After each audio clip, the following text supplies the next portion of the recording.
बिस्मिल्लाहिर्रहमानिर्रहीम। अस्सलाम वालेकुम व्यूअर, मैं हूं शहबाज और आप देख रहे हैं मेरा यूट्यूब चैनल। आज हम बात करेंगे जी कि क्या अगर खून की बोतल लगी हुई है तो उसको जो है हम कवर कर सकते हैं, इसकी क्या वजूहात है, क्यों हमें कवर करना चाहिए, क्यों नहीं करना चाहिए, इस पर जो है आज हम डिटेल में बात करेंगे।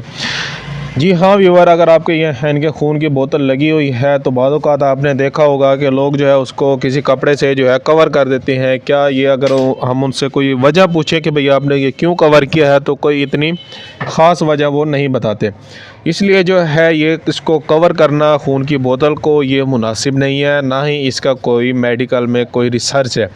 इसलिए जो है अगर खून की बोतल लगी हुई है, वो आसानी से जा रही है तो उसे जो है कवर नहीं करना चाहिए।